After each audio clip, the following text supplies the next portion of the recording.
Welcome to CineVantage. This summer, everything lands at the cinema at the same time, and that means action fans are either in for the best year ever or for total chaos. From the long-awaited return of the Avengers to the closing chapter of the Dune trilogy, with the Mandalorian back on the big screen for the first time in 7 years, this list pulls together the 15 most anticipated action movies of 2026. Big franchise returns, surprise martial arts, hits, and a few projects that have spent years trying to make it to the screen. But before we begin the video, it would help me a lot if you took a moment to leave a like and subscribe to the channel. Thank you for your kind support. Number 15. Supergirl, Woman of Tomorrow. The Kara Zor-El of this new universe has nothing to do with the optimistic girl in the red skirt we used to know. Director Craig Gillespie, the man behind Cruella and I, Tanya, took Tom King's comic book run as a starting point and built something closer to Logan or Man of Steel, a road movie about a survivor who drinks, gets angry, and actively tries to forget what being a hero ever meant. King himself drew inspiration from the Coen brothers' westerns, and it shows in every frame.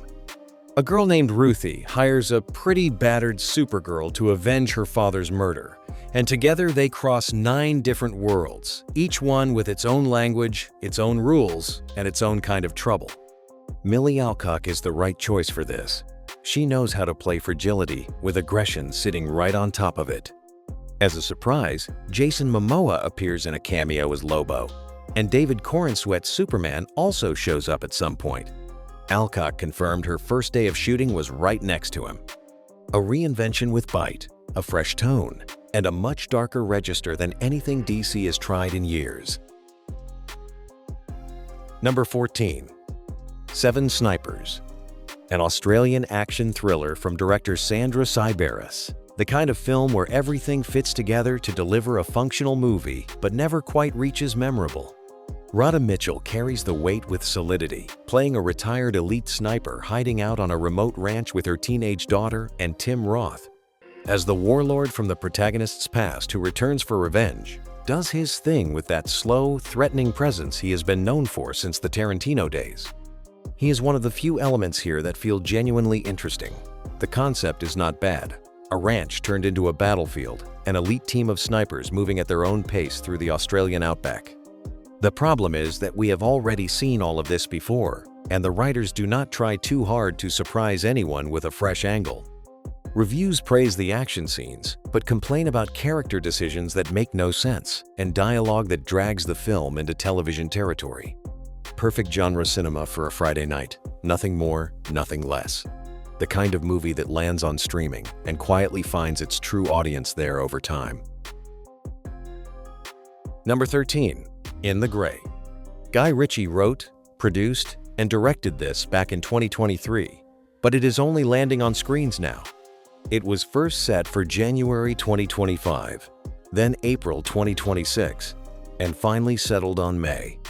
A secret team of operatives tasked with recovering a fortune stolen by a ruthless tyrant, with all the chaos and double crosses you would expect from a Ritchie operation.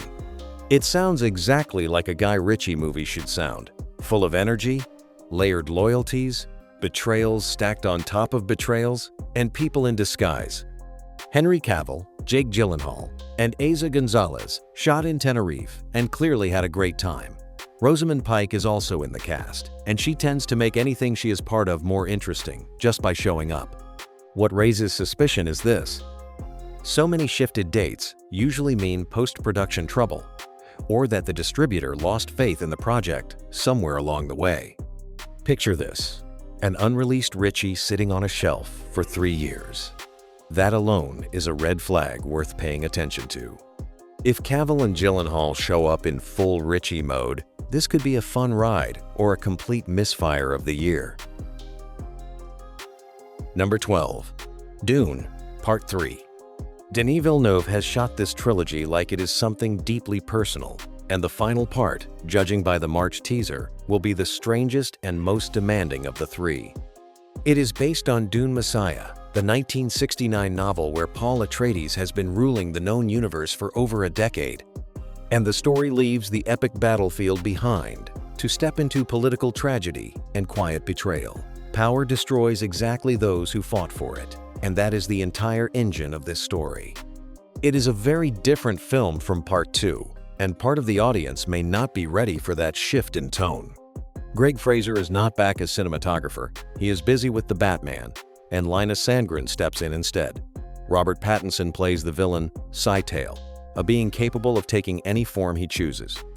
Momoa's son, Nakoa Wolf, makes his debut as Leto II. The film opens the same day as Avengers Doomsday, a calendar collision that will define the box office. Going up against them is very bold or very smart, and we can only hope neither one ends up delayed at the last minute. Number 11. The Hunger Games: Sunrise on the Reaping. The sixth installment of the franchise takes us back to Panem, 24 years before the original events, to the morning when a young Haymitch Abernathy is sent into the 50th Hunger Games, known as the Second Quarter Quell. A quarter quell is a special kind of cruelty designed by the Capitol to remind the districts what real punishment looks like. Instead of the usual 24 tributes, 48 are thrown into the arena, doubling the odds of horror. Suzanne Collins's novel came out in 2025 and broke sales records right away, so the source material is solid and the fan base is already engaged. Francis Lawrence returns as director, and Billy Ray returns to write the script, the same team behind The Ballad of Songbirds and Snakes. The cast is genuinely impressive across the board. Ralph Fiennes as a young President Snow, Kieran Culkin as Caesar Flickerman, Elle Fanning as a young Effie Trinket. The franchise's biggest strength has always been combining brutal action with sharp political commentary, and a 50th edition Games doubles down on both. This one feels less like a prequel and more like the missing piece of the saga that finally completes the picture. Number 10. Runner. Shoulders Back. A simple, punchy premise. A former soldier has 3 hours to transport a live donor liver, urgent, from Brisbane to the Gold Coast, while a cartel chases him the entire way through Australian highways and back roads. The script landed on the 2023 Blacklist, Hollywood's annual ranking of the best unproduced screenplays, which says something about the quality of the material before a single frame was even shot. Alan Ritchson, known for Reacher, is exactly where he needs to be. The guy generates a sense of physical threat without having to say much, and that economy is exactly what the premise demands. Owen Wilson, in a supporting role, adds an unpredictable energy to the whole thing. No film with him in it ever takes itself completely seriously, and that is probably not a problem here. Director Scott Waugh made The Expendables 4, which sets the expectations, and they are not very high, honestly. A stripped-down chase movie with a ticking clock, a dying child waiting on the other end, and Ritchson behind the wheel is the kind of setup that can work even when the dialogue does not. This could be a quiet hit. Number 9. Avengers: Doomsday. Robert Downey Jr. took off the Dr. Doom mask at the 2024 Comic-Con stage, and the entire room lost it. Marvel managed something genuinely unusual. The same actor, a completely different character, and it does not feel like a cheap trick. It feels like the right call for a studio that desperately needed a reset. The Russo brothers are back behind the camera. Chris Evans is back in costume. At CinemaCon in April, the trailer generated such a reaction that Downey himself reportedly asked them to play it a second time for the room. The scale is overwhelming when you look at the cast list. Avengers, X-Men, the Fantastic Four, and the Thunderbolts, all on a single field of battle. Patrick Stewart, Ian McKellen, Channing Tatum as Gambit. And that is not even half the names on the call sheet. The problem is that the Kang saga already showed how badly Marvel can mishandle a villain arc, and this time the stakes are higher than ever before. The good thing is, Downey carries enormous weight by himself. The bad thing is, they still have to somehow land an ensemble this massive without losing the audience. Number 8. Angel and the Badman. A new version of the classic John Wayne Western from 1947. With Zachary Levi now in the role of the outlaw, and Tommy Lee Jones showing up in the supporting cast with that tired authority he has been carrying around for the last 20 years. The story is essentially the same one Wayne himself produced back in the day. A wounded gunslinger finds shelter with a peaceful family. He falls for the rancher's daughter and starts asking uncomfortable questions about violence, redemption, and the cost of leaving your past behind.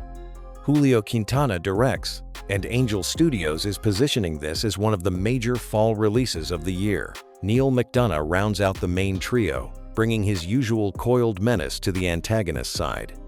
The premise is solid, and the cast leans on classic Western archetypes, but we will have to see if the execution actually lives up to it.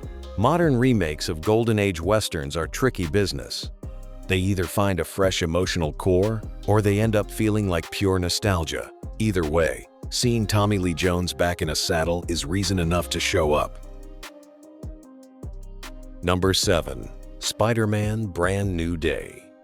4 years have passed since No Way Home and Peter Parker lives completely alone, forgotten by everyone, including MJ. In the clip shown at CinemaCon, Ned tells a stranger at a party how Spider-Man once saved his life back in the day, without realizing the stranger standing right next to him is Peter himself. There is something genuinely painful in that scene, funny and sad at the same time. And it sets the entire emotional register of the film. Destin Daniel Cretton, director of Shang-Chi, takes over from John Watts. John Bernthal returns as the Punisher, which says a lot about the tone going in. Street level, a darker New York, a Peter Parker stripped of every safety net he had. Sadie Sink's still unrevealed role is fueling theories online, with Jean Grey as the most repeated bet, which would mean the first real appearance of mutants in a solo Spider-Man movie. Tom Holland himself said the idea for this entry is something different from anything we have done before, and judging by what little has been shown so far, it really does seem true. This feels like a reset, a complete tonal pivot, not a sequel built on the same formula. Number 6. Clayface. Mike Flanagan pitched the Clayface concept to James Gunn, who admits he had no plan to make a movie about that character, and yet, he ended up saying yes after hearing the pitch. What came out of it is a body horror film with an R rating, a budget of around $40 million, and a tone unlike anything the DC universe has done before. Faces melting, bodies deforming, no costume fights in sight, no city-leveling action set pieces. Flanagan wrote the script, and James Watkins, director of The Woman in Black and the English-language remake of Speak No Evil, is behind the camera. Tom Rhys-Harris plays Matt Hagen, an actor whose face is disfigured by criminals and who turns to a desperate scientist asking for help at any price imaginable. This has absolutely no connection to the Batman universe of The Brave and the Bold currently in development. They are two parallel projects running on separate tracks within the new DC slate. A small, weird DC experiment that could either become a cult favorite for years to come or get buried by audiences expecting a more conventional comic book movie experience when they walk into the theater. Number 5. The Furious. Kenji Tanigaki has spent years choreographing fights for some of the best action films coming out of Hong Kong, Raging Fire, Twilight of the Warriors, and now he has finally directed his own movie. And it is built entirely around one single thing: a father carving his way through the Bangkok criminal underworld to rescue his kidnapped daughter, with a journalist hunting for his own missing wife as his only ally on the road. Joe Taslim, from The Raid, is the partner.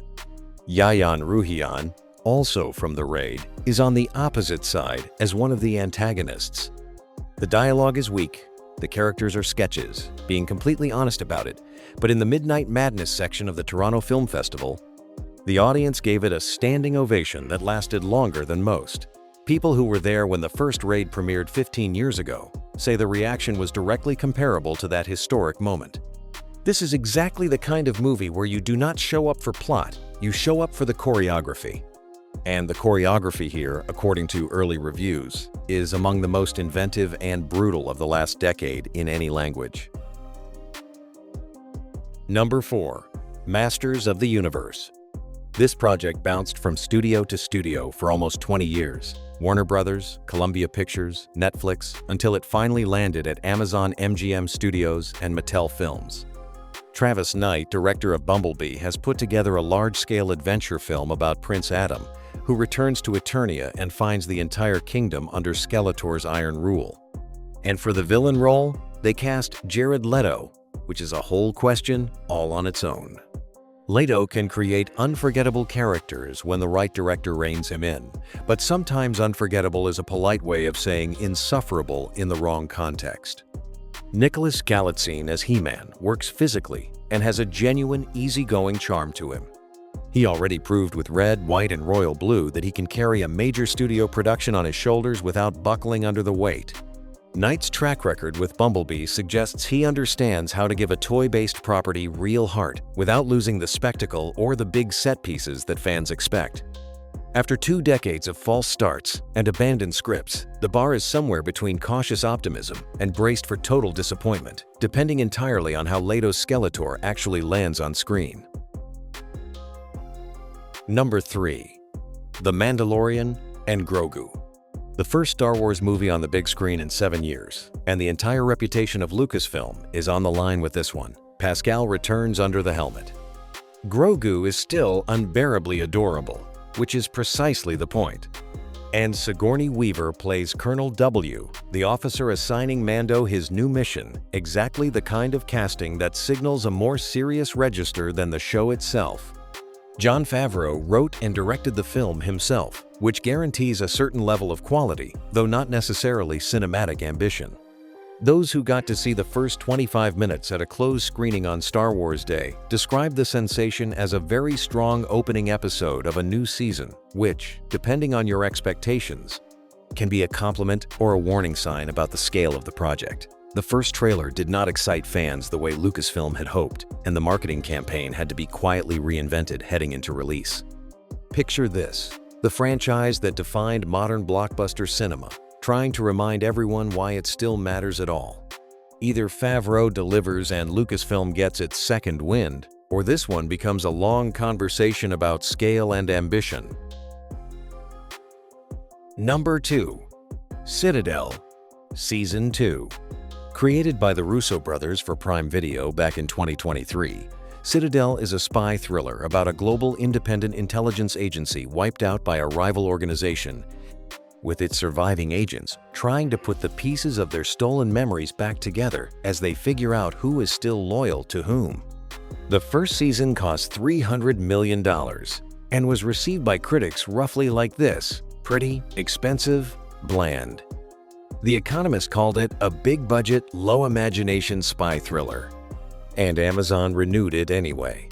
Richard Madden and Priyanka Chopra Jonas return alongside Stanley Tucci, this time with new operatives joining the cast, which should change the dynamic in interesting ways. The Russo brothers stay on as executive producers, the same ones finishing Doomsday in parallel. All 7 episodes drop at once, all at the same time. No weekly release schedule this time around. The spin-offs, the Italian Diana and the Indian Honey Bunny, are now integrated into the main storyline this season, which promises a more complex story than before, with a wider scope. The first season did not justify its budget in quality or in viewership. This is the season that absolutely has to fix that. Number 1. Street Fighter.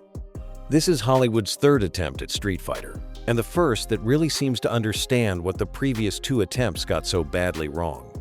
The trailer shows Ryu shouting Hadouken before launching a fireball, and Ken destroying a car in what looks like a direct homage to the bonus stage from Street Fighter 2. The studio is not embarrassed by its video game roots. It leans into them with confidence. Director Kitao Sakurai comes from the comedy world, a regular collaborator of Eric Andre, and that single fact explains the entire tone of the project.